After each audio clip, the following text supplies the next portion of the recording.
kai naujienos rakinamos ir mokamos. TV3.lt – geriausias pasirinkimas. TV3.lt – didžiausias nemokamas naujienų portalas Lietuvoje. Sveiki žiūrovai ir klausytojai, čia Sveikatos DNR ir Vida Trinkaitė. Šiandien laidoje kalbėsime apie gana dažną šiais laikais problemą, apie tai, kad žmonės vaikšto lyg surakinti su telefonais, labai ilgai skrolina, daug laiko praleidžia internete, o taip pat ir žaidžia kompiuterinius žaidimus, o apie tai mums papasakos gydytojas toksikologas Haris Jakavičius. Sveiki. Sveiki. Tai gal pasakykite, kada tas perteklinis naudojimasis telefonu jau gali būti laikomas žalingu įpročiu?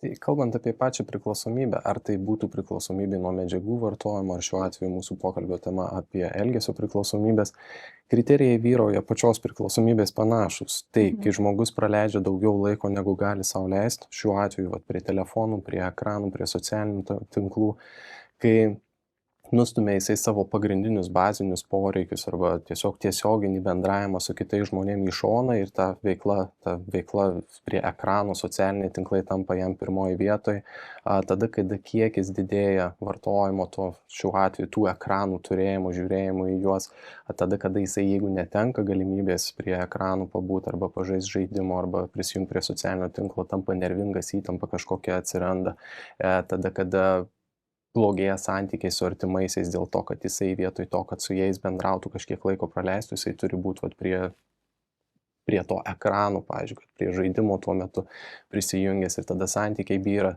Tai šitie požymiai yra apibrėžę jau tą ribą, kai žmogus tampa priklausomas nuo tų ekranų, nuo socialinių tinklų. Tai šiaip sakydavo, kad kuo ilgiau sėdėsi prie ekranų, akis išvarvės ir panašiai, tai ne tik suprastėjusios regos reikia bijoti, bet ir tų kitų simptomų. Taip, ne tik akys varva, bet ir emocinis komponentas atsiranda, kada žmogus nebegali jau kontroliuoti savo emocijų, pykčio, nervų atsirandančių dėl to, kad jis negali tiesiog gauti, jau jis pripratęs yra tuo metu būti kažkur kitur, nebe su žmonėm, su kuriais bendrauja tiesiog ir tą natūralų turi veikimą kažko, bet prie savo ekranų. Tai, kaip sakot, tie visi smegenų mechanizmai, ką žmonės patiria naudodamėsi ekranais, jie veikia maždaug taip pat kaip ir, tarkim, narkotikai, alkoholis? Būtent kas smegenyse vyksta, tai labai panašiai. Tiesiog skirtumas vienintelis tarp, pavyzdžiui, medžiagų vartojimo ir priklausomybės tiem ekranam, tų vadinamų elgesio priklausomybių yra tai, kad nėra kažkokios pačios medžiagos, kaip po struktūros, kuri patenka į organizmą ir gali ten toksiškai veikti kitus organus. Bet smegenyse tai veiksmai ir virsmai tie labai yra panašus. Pavyzdžiui, yra susietos dvi smegenų dalys, nuo kurių labiausiai priklauso tas priklausomybės vystymasis. Tai yra prefrontalinė žievė ir limbinė sistema. Dvi dalys, kurios yra atsakingos už tą priklausomybės potencialą, tai, pavyzdžiui, limbinė ta sistema yra atsakinga už tą apdovanojimo malonumo jausmą, kai jinai yra stimuliuojama, o prefrontalinė žievė yra kaip priešingybė. Tai yra vieta, kur žmogui ugdosi kontrolės mechanizmai, kai žmogus impulsus sugeba kontroliuoti, jeigu ta smegenų sritis yra išsivysčiusi.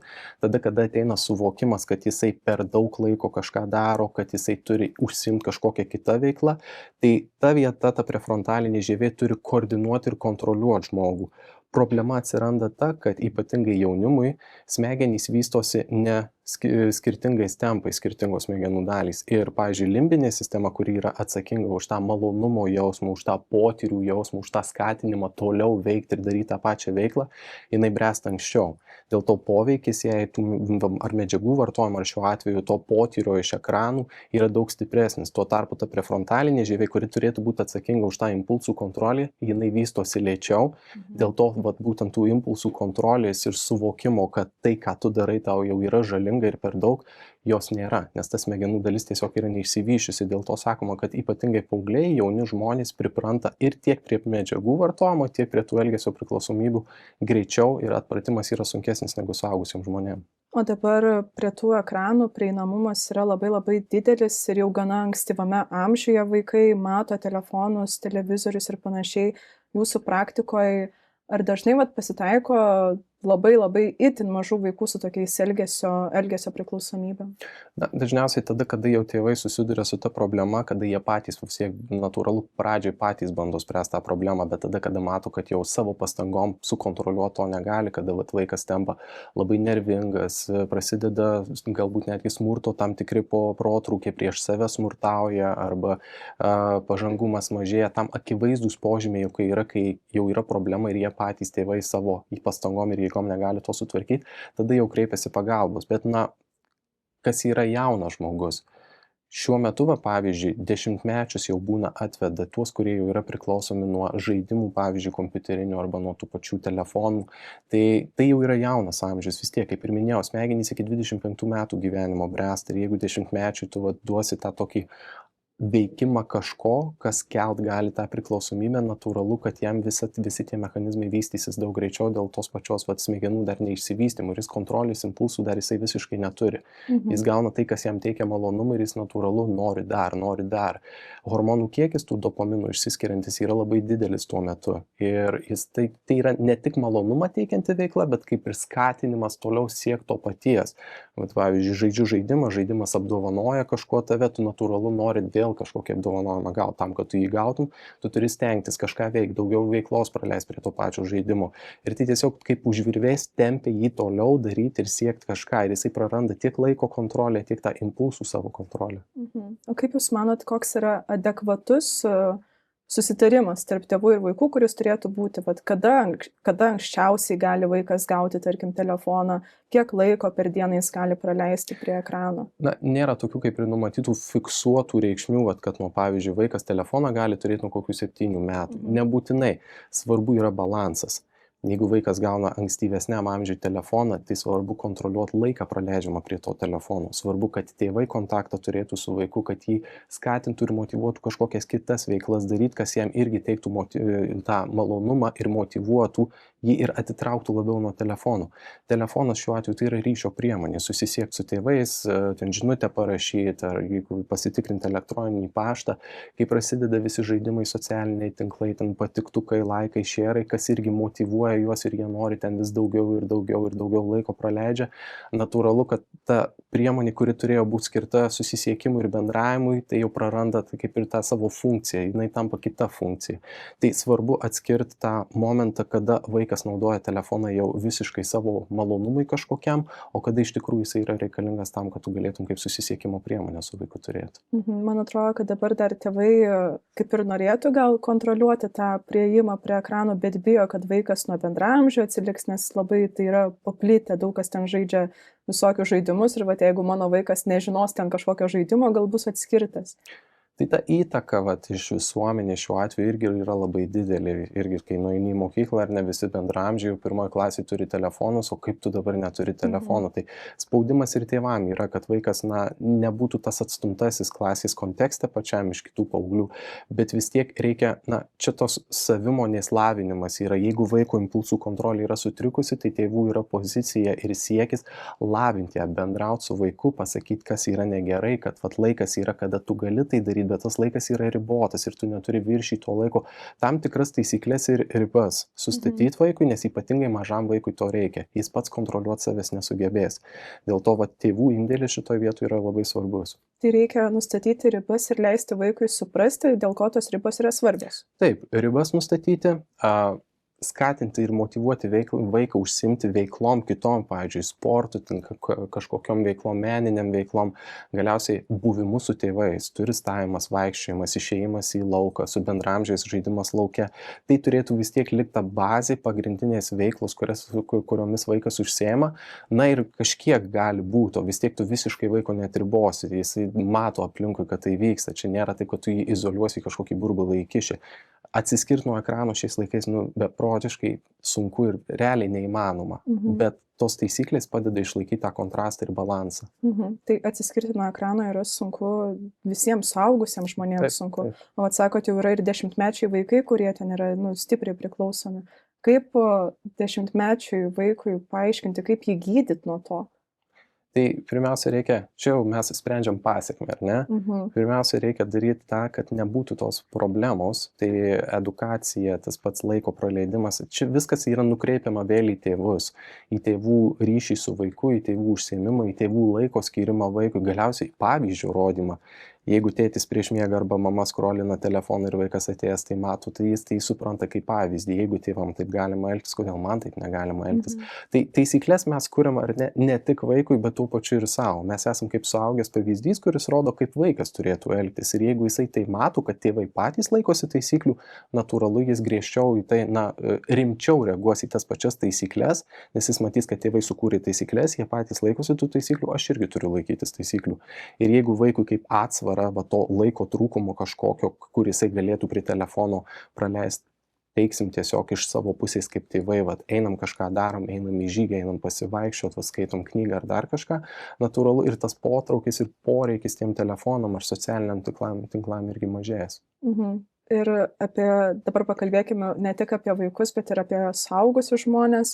Tai kas labiausiai žmonės įtraukia? Ar tai socialiniai tinklai, ar serialai, ar žaidimai?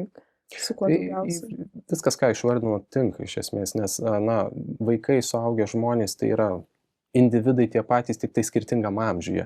Ir jeigu vaikus gali kontroliuoti kažkiek tėvai ir prižiūrėti, su suaugusiais jau yra sudėtingiau, nes tos kontrolės iš išorės būna mažiau. Ir ypatingai tie gameriai, vadinamieji žaidėjai, kurie žaidžia žaidimus, ten porom sėdi prie kompiuterio ekranų, pamiršta į tualetus, nueit, pamiršta net normaliai maitintis, pavalgyti.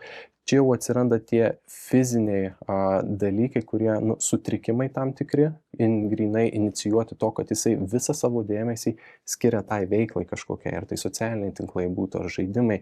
Ir yra atskiros žmonių grupės. Vieni daugiau laiko praleidžia prie socialinių tinklų, kiti daugiau laiko praleidžia prie žaidimų, treti tiesiog reelsus tuos vadinamosius, nežinau kaip lietuviškai verčiasi, bet visi puikiai supranta, kas tai yra tie trumpi filmukai, kuriem nereikia labai daug koncentruoti dėmesio. Ir kodėl tie ir atsirado ir išpopuliarėjo, tai kad ten 70 sekundžių, tau nereikia daug laiko sutelkti dėmesio, tu peržiūri jį, pamatai tai, ką reikia, skrolini toliau. Vėl filmukas, vėl dėmesio sutelkimas trumpam laikotarpį ir tai irgi beprotiškai įtraukia žmonės. Žmonės net nesupranta ir nesuvokia, kaip jie atsiguli, tarkim, prieš miegą, skrolina, su tuo pirštu stumdo tuos filmukus trumpus, pasižiūri jau 1,5 valandos praėjo. Visiškai laiko suvokimas jiems pasikeičia. Atrodo, tiesiog įtraukia tie trumpametražiai, tie filmukai, tie reelsai vadinamieji, įtraukia juos labai ir laiko prasme jie irgi pasimeta. Ir tas turi įtakos dėmesio į žmogaus koncentracijos gebėjimams. Dažnai taip, nes iš esmės čia nereikia sutelkti dėmesio. Čia dėmesys 5-7 sekundėm, visi sugeba 5-7 sekundėm sutelkti dėmesį, bet problema tai yra, kad kadangi tavo dėmesys labai greitai yra keičiamas,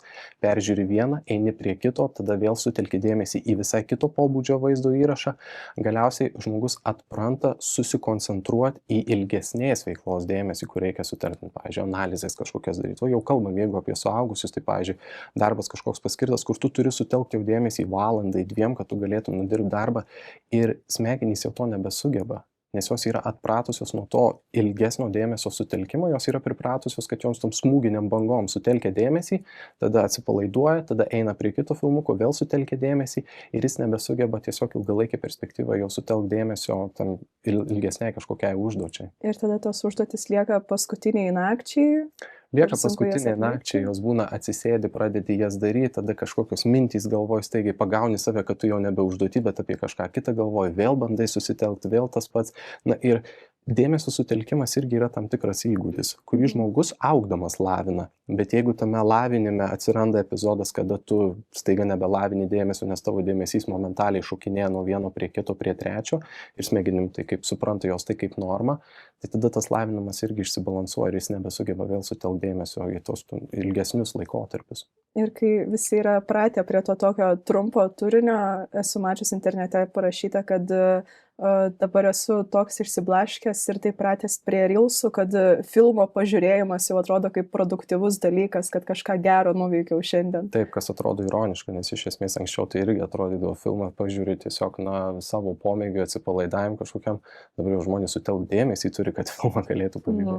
O ar tiesa, kad tie socialiniai tinklai ir viskas išbalansuoja labai žmogaus suvokimą apie tai, kas yra tikra ir netikra? Taip, tiesa, nes tai, ką tiek patys paaugliai, tiek suaugę žmonės mato va tame ekrane, tai yra pagražinta realybė. Nebūtinai net realybė, tai yra pagražintas vaizdas. Ir jeigu tu pastoviai žiūri tuos video, tu matai tą pagražintą vaizdą, kaip žmonės gražiai gyvena, kokias veiklas daro, kokį maistą valgo, pradedi automatiškai save tapatinti su tuo ir pradedi automatiškai siekti to. Natūralu, realiam gyvenime nebus visą laiką taip, kaip tu matai tame ekrane ir bus tam tikrų nuopuolių.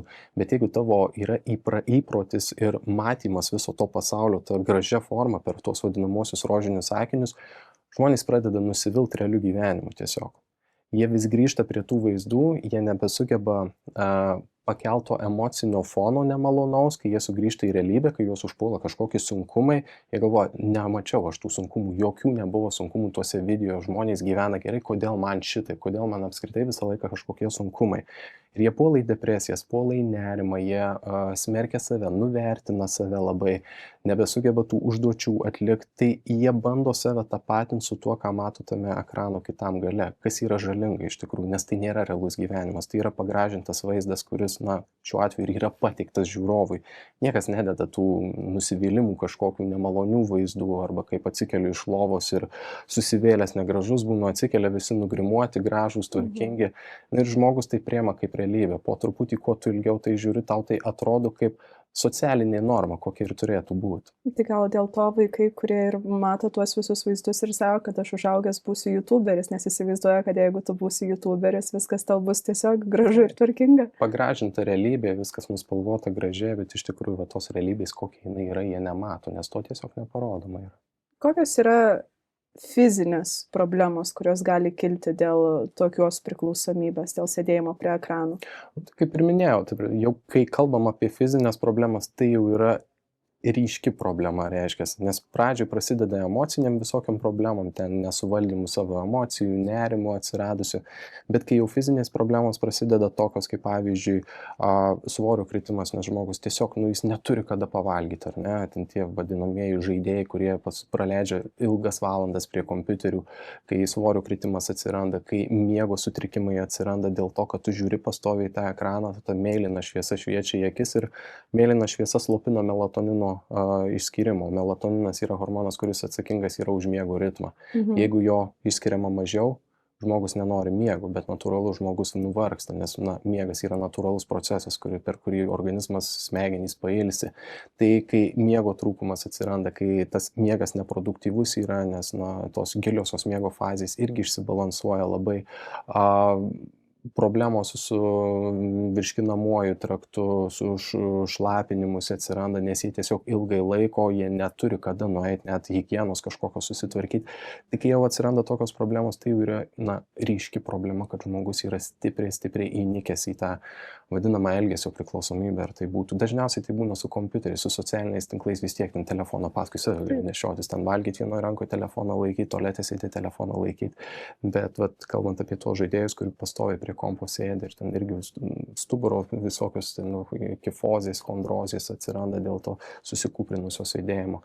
Tai jau yra ryškios problemos. Tai tiesa, kad iš tikrųjų yra tokių blogų atvejų, kad žmogus, jeigu ten yra įnikęs į kažkokį žaidimą, tai ir į tualetą nenueis ir Tikrai taip, tikrai tokių atsiranda atvejų. Jie būna atsinešę, tiesiog pasidėję basonus prie tos kėdės, kur kompiuteris yra, kad nereikėtų pakilti ir atitraukti dėmesio nuo to žaidimo, kur tu turi būti non-stop, 24/7. Bet čia taip veikia fiziškai, bet čia turbūt yra labai žalinga ir visokiems socialiniams įgūdžiams. Jeigu tu ištisai prie kompiuterio esi, tai turbūt nebemoki gyvai bendrauti su žmonėmis. Taip, tai tiesa, nes iš esmės tavo gyvą bendravimą pakeičia tas virtualus bendravimas. Tu turi susiradęs naujus draugus kažkokius, kurių gyvenime nesimatęs, bet su jais susirašinėjai, tu darai kažkokias veiklas kartu su jais, kurių gyvenime nedarai, o ten tiesiog vyksta virtualiam pasauliu visą tai. Ir žmonės, kas yra jiem ten patogu, kad jeigu tu matai, kad tau nepatinka su juo bendrauti, tu gali nebendrauti. Tai yra žaidimas. Tu gali pasirinkti veiklas, tuos virtualius žaidėjus, virtualius partnerius, tokius, kokius tu nori. Tu juos gali adaptuoti pagal save, pagal savo poreikius, pasiturbinti. Ir kai tu išeini į realybę ir kai pamatai, kad vis dėlto visi žmonės yra savotiški, vienas gal su vienu labiau eina sutart, su kitu prasčiau eina sutart, žmonės to nebemoka. Jie praranda tuos socialinius įgūdžius, praranda bendravimo gebėjimą ir jie labai greitai būna nervuojasi, depresijos prasideda, jie supranta, kad jie nebemoka bendrauti tiesiog gyvai jau su kitais, nes visas laikas jų skirtas bendravimui yra virtualiam pasaulyje. Kaip Jūs manot, ar įmanoma sugrįžti į tokį etapą, kur žmonės adekvačiai vertina telefoną, kad sugeba tik tai ten 3 ar 2 valandas per dieną praleisti? Nes dabar mes matom, kad žmonės yra atitolę, nebemoka bendrauti, vienas kitą ignoruoja, Taip. nenori su nepažįstamais Žinot, matytis. žmonės renkasi lengvą kelią savo, jeigu jie mato, kad jie tą bendravimo iššūkius ir rūpestį gali išspręsti tiesiog nebendravimu, aš geriau nueisiu prie kompų, įsijungsiu žaidimą arba socialinį tinklą kažkokį, kur aš ten virtualiai pabendrausiu, jie dažnai gali ir rinktis šitą variantą. Anksčiau, kai to nebūdavo, tu būdavai priverstas ieškoti kažkokio kontakto bendravimo, kaip surasti tuos sąlyčio taškus su kitu žmogum, kad tu galėtum sutart kažkaip. Dabar tu gali pasirinkti tiesiog išvis nebendrauti su juo ir viskas. Ir tai iškreipia tą realų pasaulį, nes kaip ir minėjau, vis daugiau žmonių, jie išeina į tą virtualų pasaulį.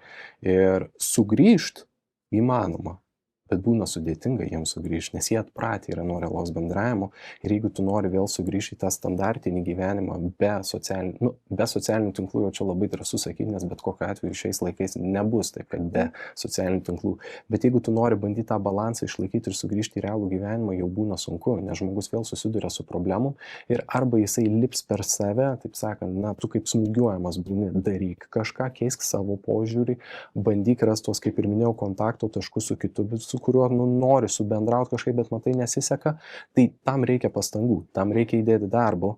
Kitas spjausi į šoną, sakys, aš grįžtu tenai, man ten daug paprasčiau buvo tame socialiniam tinkle arba kažkokiam žaidime, negu čia realybėje. Dėl to yra svarbu, kaip ir minėjau, nuo mažų dienų tai daryti, lavinti įgūdžius socialinius tarp vaikų, tarp tėvų, galiausiai po to jis auga, vis didesnis tas ratas plečiasi su bendraujančiais žmonėm, tai šitą formą tiesiog nebereikės po to glaistyti jau pasiekmių, kada žmogus norėdamas grįžti į realų tą gyvenimą, socialinį gyvenimą, jam jau bus sudėtinga. Jisai čia tak vadinamoji kaip abstinencija būna po medžiagų vartojimo, tada kada nevartoji medžiagų, tada fiziniai simptomai, tai čia irgi panašiai būna, tada kada tu nutrauki tą vartojimą, šiuo atveju tų ekranų turėjimą, žiūrėjimą arba riboji stipriai laiką ir tau reikia sugrįžti į realų gyvenimą, jaučia žmogus diskomfortą, jam yra sudėtinga. Tai ta tokia atskirtis tarp medžiagų ir elgesio priklausomybių natūralu, kad jas atskiria, bet tai, kas smegenyse vyksta, labai panašus dalykai vyksta. Mes praeitą kartą, kai filmavomės ir kalbėjom apie paauglių priklausomybės, jūs kalbėjote apie tyrimą, kuris parodė, jog labai svarbus yra tėvų pavyzdys. Taip. Kaip tėvai kalbės apie narkotikus ir psichotropinės medžiagas, taip ir vaikų suvokimas bus toks. Tai tas pats yra ir su ekranais. Jeigu tėvai skaitys knygą, vaikas irgi knygą skaitys. Taip, natūralu. Per pavyzdį, per bendravimą, per tas taisyklės, aišku, taisyklės irgi su savom ribom turi būti, bausmių metodų taikymas, jisai nėra efektyvus, dažnai prarandamas ryšys yra su vaiku savo, jeigu viskas eina per bausmės. Tai tas supratimas, galiausiai, jeigu tu suvoki, kad vaikas turi problemą, ne iš karto viską nutrauk, nes jam beprotiškai sudėtinga bus. Jis yra įpratęs, pavyzdžiui, praleisti N valandų per dieną prie to kompiuterio ir jeigu staiga ištrauki laidą, pasiėmi laidą ir jis nebegali, to jis visiškai netenka. Čia kaip su medžiagom yra. Jeigu tu staigiai nutrauksi, bus labai didelis diskomfortas ir pasekmės sunkios, jam sunku bus ištverti. Dėl to, jeigu jau matai, kad yra problema, čia iš tėvo, motinos perspektyvos, jeigu matai, kad yra vis dėlto problema ir nori tą problemą kontroliuoti, palaipsniui tai reikia daryti. Per ryšio kūrimą, kontakto kūrimą, galiausiai, kad ir kaip banaliai skambės, ateik pasidomėk, ką jis ten veikia, ką jis ten žaidžia, ką tu čia bandai padaryti, kiek tau dar laiko reikia, ne čia ir dabar nutrauk, nes tai irgi juos erzina. Vat aš turiu kažkokią misiją, pavyzdžiui, įvykdyti, man tai truks 10-15 minučių, o dabar staiga tu čia ir dabar išjungi. Susitarkit, eikit per kompromisą tiesiog ir taip per tą ryšio kūrimą po truputį mažint tą sėdėjimą prie kad ir to kompiuterio ar socialinių tinklų. Laiko ribos irgi yra svarbios šiuo atveju. Ir tą laiką, kurį atimi iš kompiuterio, irgi svarbu produktyviai išnaudoti, nes jeigu jisai gulės į lubas žiūrės ir nebus bendravimo socialinio ryšio kažkokio per tą laisvą laiką, taip, jis prie kompo praleis mažiau, bet įgūdžiai jo irgi nelavės šiuo atveju. At jeigu yra vaikas, sakykime, 80 metų, kuris jau turi problemą su telefonu. Neatimam telefoną iš karto, bet kaip vaikui paaiškinti, kad mes turim mažinti tą laiką, ką jam pasakyti, kaip jį supažindinti su tais pavojais. Jo, tiesiog galima per akivaizdžiai vaikui suprantamus požymius pasakyti, tu pažiūrėk, tu tampi nervingesnis, dabar mes bandom kalbėtis, tu iš karto ten šauki arba pyksti, trankytis pradedi, arba, pavyzdžiui, pažangumas mažėja, ten mokinosi taip, staiga pradeda po truputį krist pažymiai, pažangumas tavo mažėja ir pririš tam tikrus gyvenimiškus įvykius prie to, kad ta vartojimo, šiuo atveju to žiūrėjimo į ekraną, to laiko praleidimo tame ekrane pasekmės akivaizdžios yra, bet tai reikia aiškinti vaikui suprantamą formą ir tuo pačiu kuo daugiau kurti ryšio su vaiku, rodyti per pavyzdį savo. Jeigu tu nori, kad vaikas nesėdėtų prie kompiuterio, jeigu tėvai irgi, jūs tą patį darykit. Jeigu nori, kad vaikas nespoksotų į telefono ekraną, jūs tą patį darykit per pavyzdį. Ir viskas turėtų vykti palaipsniui po truputį, ne iš karto, ne greitai, nes čia toks kaip ugnikalnių išsiveržimas bus. Taigi, jeigu iš vaiko atimi tai, kas jam tuo metu atrodo didžiausią malonumą teikia, viskas. Ir ryšį atkurti tokiu atveju bus labai sudėtinga. Dėl to palaipsnis mažinimas, kalbėjimas, bendravimas, to vaikui suprantama kalba, rodymas tų pasiekmių, kurias jisai turi dėl to, kad jis daugiau laiko praleidžia tiesiog prie to ekrano, tai ir padės po truputį mažinti ir vėl sugrįžti į tą normalų ritmą. O dabar grįžtant prie suaugusių žmonių, jeigu, tarkim, esu santykiuose su žmogum, kuris yra priklausomas nuo kompiuterinių žaidimų ir aš matau, kad mūsų santykiai būtent dėl to stipriai kenčia. Kaip man su tokiu žmogum kalbėtis? Ką jam pasakyti? Ultimatumus kelti ar ką? Matot, su suaugusiais jau šiek tiek kitaip yra. Galima kelti ultimatumus. Aišku, ultimatumo kėlimas jau turėtų būti paskutinis variantas, ką renkėsi žmogus, nes vis tiek nori išbandyti visus kitus būdus ir metodus. Tas pats pokalbis, tas pats siūlymas veiklų kažkokiu įsitraukimu, jeigu jis vis dėlto atsisako, nusakymas, žiūrėk, tu tiesiog prioritetą skiri nebe man, nebe mūsų santykiam, bet tu prioritetą skiri kažkokiai veiklai, žaidimui, kažkokiam virtualiem savo draugam. Aš noriu būti su tavim, aš noriu praleisti daugiau laiko su tavim, bet aš negaunu dėmesio visiškai iš tavęs. Bandyti per kalbėjimą, per tą tokį, galbūt menką tokį savigraužos kūrimą žmogui, kad jisai suvoktų vis dėlto, kad, jis tikrai laiko daugiau praleidžia tame ekrane, telefone, žaidime, negu antrai savo pusėje. Nes, galiausiai tu gyvenimą kursi ne su kompiuteriu, gyvenimą kursi su manim, tai aš noriu būti su tavim, reikia ir tu būti su manim, aš nematau, kad tu nori būti su manim. Vis dėlto, jeigu tai visiškai neveikia, tai taip, neturi kankintis antra pusė dėl to, kad tas žmogus, kuris yra priklausomas, jisai nemato kažkokiu kitokiu būdu, kaip čia būtų galima atsitraukti nuo to kompiuterio ekrano. Galiausiai, aišku, yra specialistai. Pasiūlyti tiesiog, jeigu matai, kad matau, kad mes nesusitvarkom šitos problemos tarpusavy savo ribose, dviese, noriu įtraukti kažkokį specialistą, arba noriu, kad tu pasikalbėtum su specialistu, kad pažiūrėtum, kad trečios akys pažiūrėtų, kaip visą šitą situaciją mato, kad aš noriu tiesiog pagalbos, aš noriu galbūt kartu su tavim nueiti, galbūt aš tikrai persistengiu, perdedu, bet, tegul pažiūri specialistas, patarimų kažkokių duoda, kaip mes galėtume šitą problemą spręsti. Dabar jau visai pabaigai, visai neseniai buvo nauji metai, su naujais metais žmonės išsikelia tikslus ir dabar jau man atrodo, kad labai dažno žmogaus tikslas yra kuo mažiau laiko praleisti prie ekrano. Kaip jums atrodo, koks yra idealus variantas? Ar tai ten tiesiog užtenka 2 valandas iki miego nežiūrėti į ekraną, ar visą dieną, tarkim, sekmadienį tų ekranų iš vis nelaikyti rankose, nežiūrėti į juos? Gal turit patarimų, kaip tiesiog sumažinti tai? Labai priklauso nuo žmonių. Jeigu mes kalbam apie žmogų, kuris 80 valandų prie ekrano sėdi, natūralu, jam jau bus pasistūmėjimas, jeigu jisai bent jau keliom valandom sumažins, jeigu vietoj 10-8 valandas sėdės ir palaipsniui tą laiką mažins. Jeigu mes matom situaciją apie vaikus, pavyzdžiui, kurie irgi prieš miegą skrolina tos telefonus, tai irgi tėvam patarimas, kalbėkit su vaiku, rodykit savo pavyzdžių, mažinkit tą laiką arba tą laiką perstumdykit, nes prieš miegą ypatingai skrolinimas to telefonu, ten žiūrėjimas į tą ekraną, tos mėlynos šviesos, labai išbalansuoja miegą ir žmogus tiesiog negana to, kad jis daug laiko praleidžia prie to ekrano, jis dar ir naktį normaliai nemiega, dėl to, kad tos procesai smegenyse, melatonino sintezės mažėjimas ir taip toliau. Tai, struktūros reikia, taisyklių reikia tam tikrų, bet tas taisyklės, kaip ir minėjau, reikia su, tam tikrų svertų. Nepersistengti reikia su taisyklėm, nes po to gali būti sunku kontroliuoti pačias taisyklės. Ačiū labai. Labai gerus patarimus davėt ir gražius palinkėjimus. Tai aš atsisveikinu iki kitų sveikatos DNR laidų.